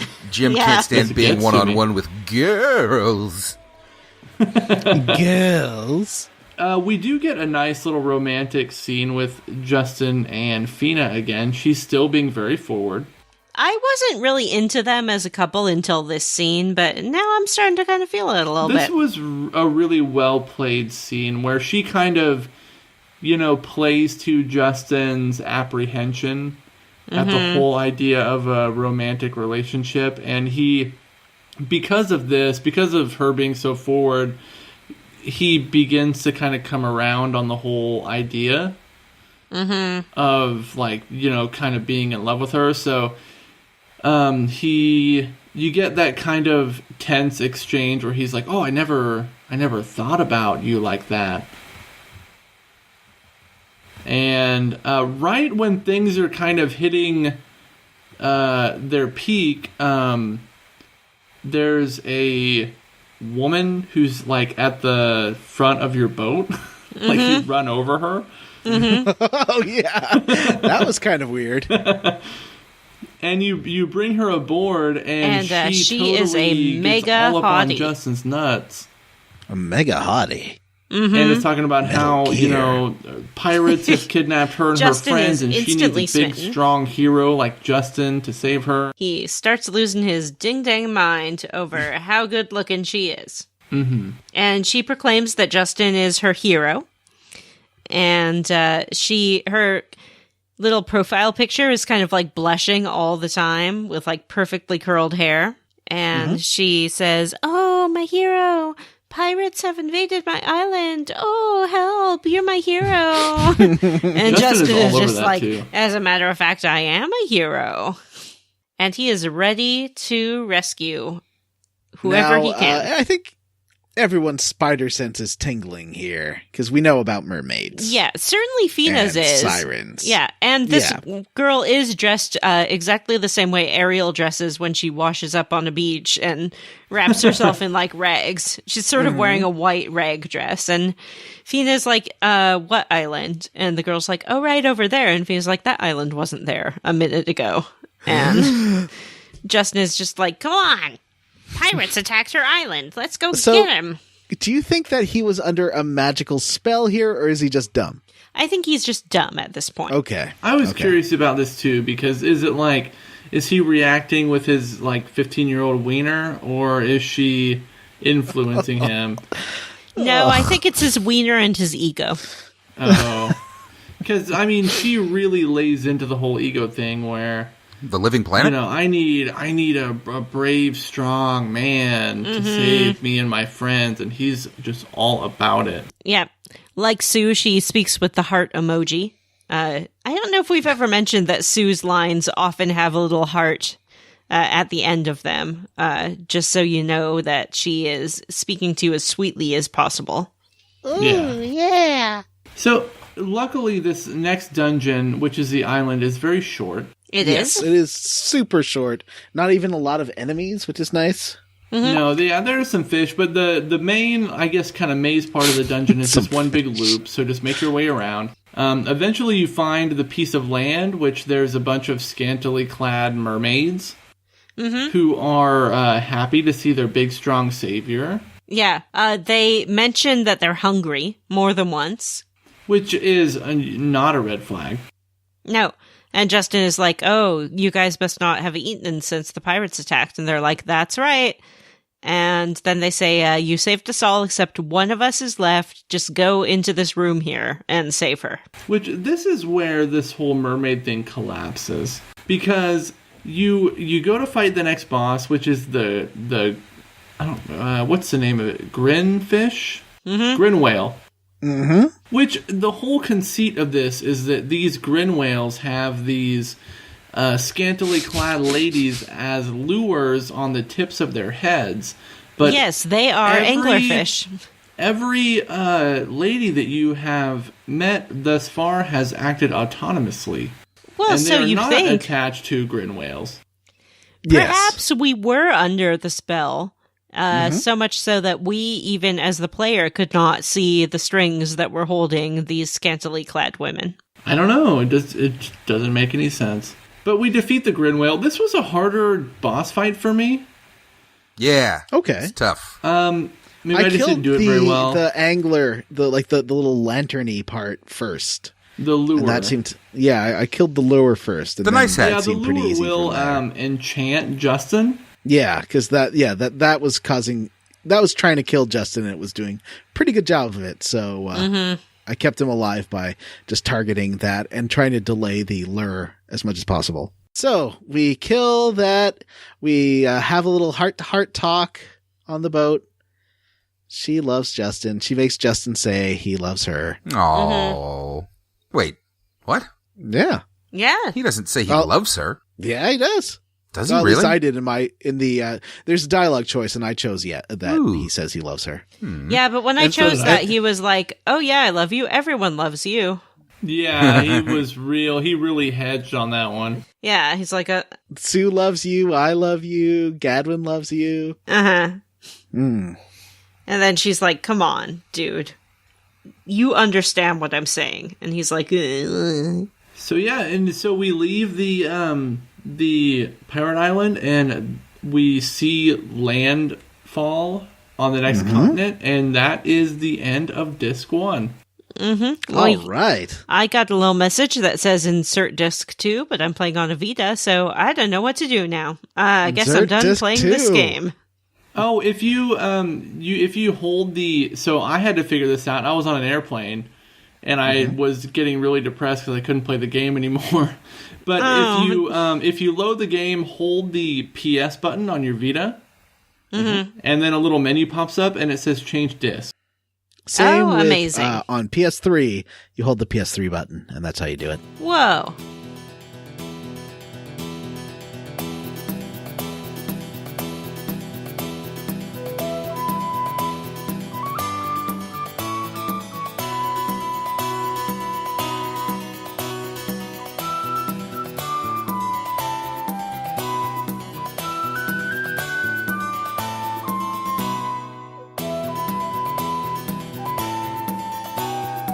Good to know.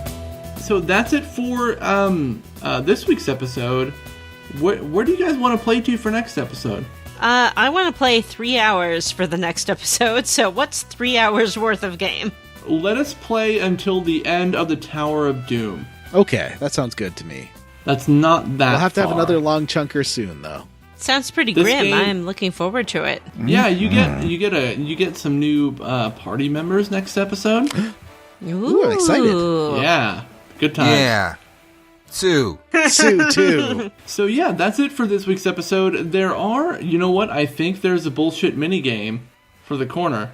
There is? On the Vanishing Hill, I don't know if you'd call this a minigame as much as it is a puzzle, but you have to step on Well, the you have to run across sequence that bridge.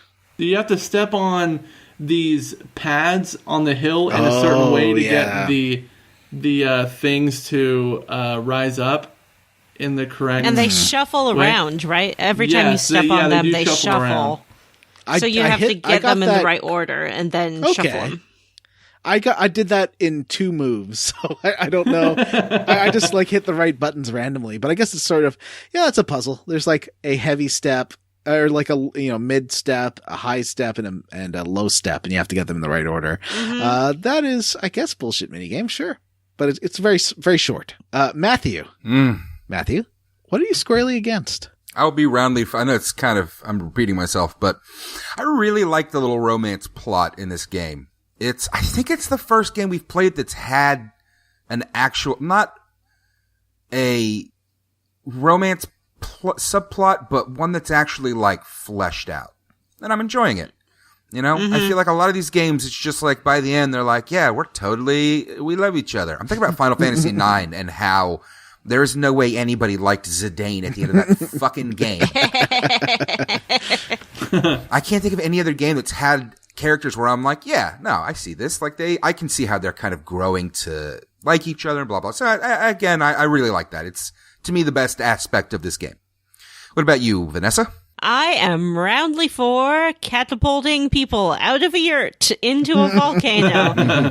It was great. It really kind of brought me back on board with this game.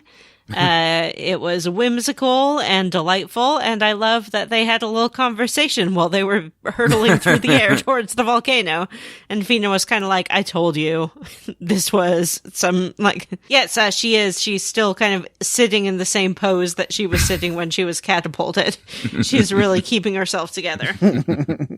John, what are you squarely against? I'm squarely against doing that dungeon again, because I got real annoyed. Yeah. That wasn't great game design. I think this game's really good in a lot of places, but there's a couple of times where they just recycle areas and just kind of waste your time in a way that's not fun. And Jim, what about you? What are you roundly for or squarely against? You know what? I am roundly for the way they wrote Sue. Yeah. Yeah. I agree. A lot of times in these JRPGs, the kids come across as just as competent as the adults, where they're fighting the whole time. They can do everything the adults can do. But this game writes it semi-realistically in that this little 8-year-old girl reaches her breaking point in the adventure and just can't continue on. And the way she says goodbye and the way they wrote, the way she deals with being an orphan and wanting to hang out with older kids really rings true for a kid, and I thought it was really well done. So that's what I am roundly for. agree. Yeah. Thumbs up. Let's see. You know what? We have some emails to read. We Oh, sure boy. do. You know what? I will take the first one. Let me see. Hold on. So we have what? 1, 2, 3. Do we have 4 emails to read? We got to We break can these do up 2 then. of them next time. Holy cow. Okay, I will read the first one.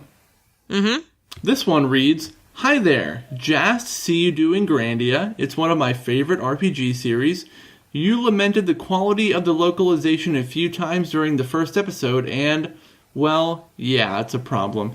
Grandia 2, however, has one of the better localizations a JRPG's ever gotten. Quite well written, and the voice acting is much better as well. They pretty much lifted the cast of the Metal Gear Solid series wholesale to do the voices." That comes from Teal. Well, we will have to definitely play Grandia 2, and I do like that it's easily available on Steam. So Yeah. for those of us with Steam, we can totally do that. Grandia 2 has been mentioned quite a bit since we started our first Grandia series. It will be a while, because we do like to space them out. Yeah. We've even had listeners come out and say it's one of the better RPGs they've ever played. Grandia 2 is? Yes, yeah, absolutely. Whoa. So I'm kind of excited to play it. I've never Grandia. I played Grandia a few times. I've never played any of the other games, so I'm excited to try them. We do have to play Persona 4 and Kingdom Hearts 2 before we hit Grandia 2. I cannot KOTOR wait 2. for Yep. Persona 4. It is the best. You know what? Pound for pound might be the best RPG I've ever played. It's pretty It's good. really good. It's excellent. Baby, baby, baby, baby, baby, baby, baby, baby, baby. Who wants to read the next little email? I want to. Okay. Okay. Gang, your podcast has been aight. Any plans to play Earthbound? No, Who Absolutely. said that? Who said that? not. Lon. That is from Lon. Thanks, Lon. Okay. Yes. I will say yes. No. When we made when we first started this podcast, everybody contributed a bunch of games that we all wanted to play eventually, so we could come up with some kind of a wish list. Earthbound made the list a few times. Mm-hmm. So I know we're all excited to play it. We haven't officially put it on the calendar, but you know what? While we're on the air, you guys want to commit to 2019? Sure. I'll do that. Yep. 2019 Earthbound. Ooh. Didn't Let's we do already it. commit to something else for Bound. 2019? Or is it Final Fantasy VII in 2020? That's what it is. That's the, yeah. 7 Final is Fantasy 2020. 7's 6 is this year. 7 is 2020. Maybe. Yeah. And next year is Earthbound. Yay! A.k.a. Mother. 2. Oh, the movie with Jennifer Lawrence? That's right. I Based love that on the movie. game. Matthew loves that movie. Oh. He Yeah. does. Yep. We do appreciate emails. We are working on reading through them. All right, everyone. So part of our Patreon bonus, I guess, offering is that for every one of our pledges, we read out their names as part of a shout out because we, 1, love our listeners, and 2, appreciate our donors. So as part of our, introductory patron shout out, we will begin a list of our first round of patrons. All right. Get ready. Yep, I'll start. Joe Rogers, Tyler Petty, Lynn Seschel. Brody Toy, Justin Ham, Bree Girth. Meredith Anderson, I love her. Stompbot 9000, Devin Sloan. Sloan. Hey, it was my turn. Oh, sorry. Matt Jorgensen. Stan, Stu Skeel, Xavier Vanessa. Krieger. Brian Pitt, Ward Childress. I can't say that word. Childress. Childress. Justin Go Benoit. You We're fucking terrible nerds. at this. Jesus. Yeah. Patrick Coover, David Shook. G. Bailey. Matt already said Jorgensen, Jorgie. I've already said.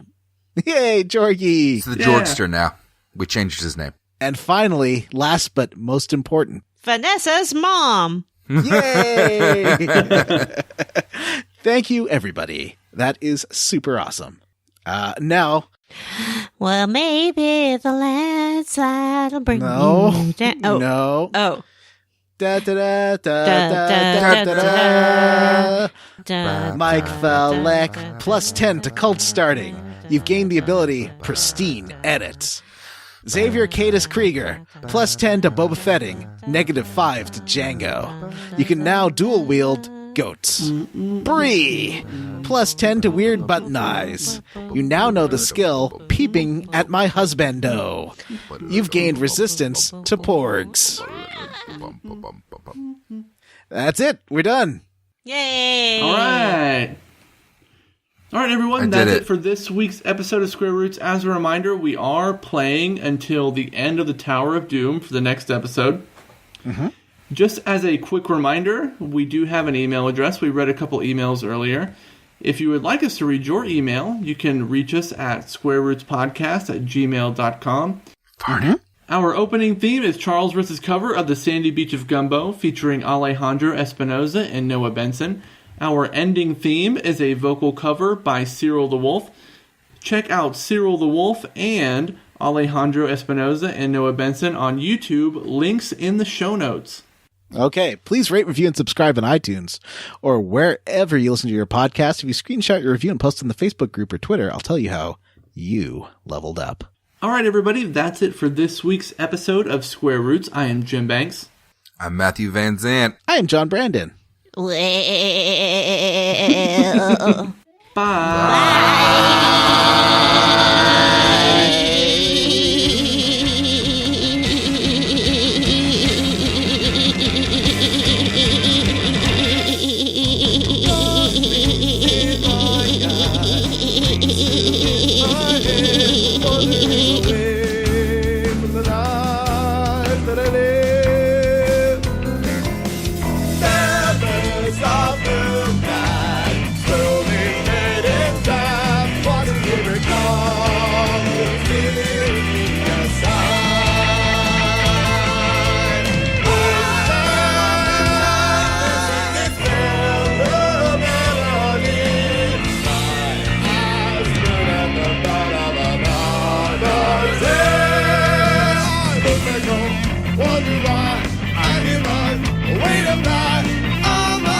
Johnny, she says, and laughs in her special way. way.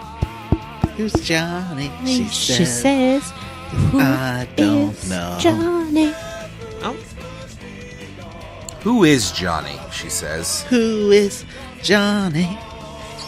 what do you think her special way of laughing is? Is it like,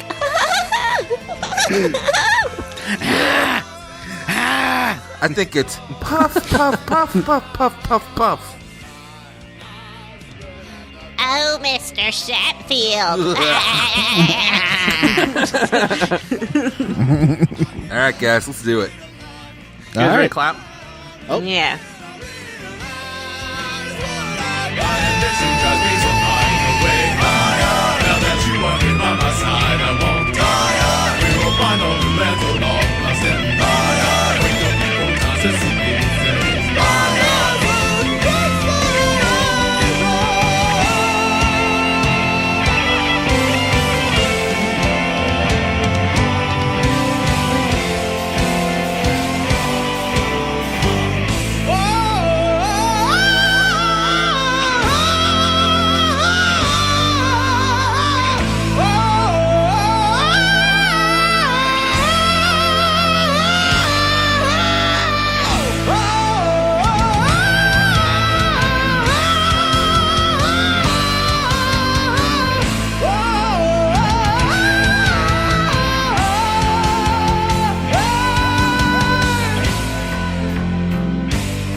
There's that. Oh, gosh. My dog is trying to headbutt her way into my office. Oh, no. She loves you so much. Lay down. Okay. Okay, she's gone. She does this thing, so I have, like, you know, the French doors that open out in my office. And so, like, I keep the doors closed with, like, a rubber headband thing. And so she can headbutt her way in just enough to get in while we're gone, but she can't get out. So she's constantly locking herself in here. So. Aw, poor puppy. Yeah. My anyways, cat we go gets back- locked in closets and things like that all the time. Oh, he'll go into the bathroom and then he'll push the door shut behind him because he can push it closed, but he can't open it up again. So Yeah. he will lock himself in a room. My dog is like, she does not take a hint, man. If she wants to get in somewhere or out of somewhere, she's trying to headbutt her way back in right now. Go lay down. Go lay down. She will try it over and over and over and over again. She just wants to be with you, and what's wrong with that? She likes to be touched by me. Aw, my cat is literally headbutting my hand right now. Are we My done with this cat yet? is on a chair behind me. We're not done. Jesus. Just a little more.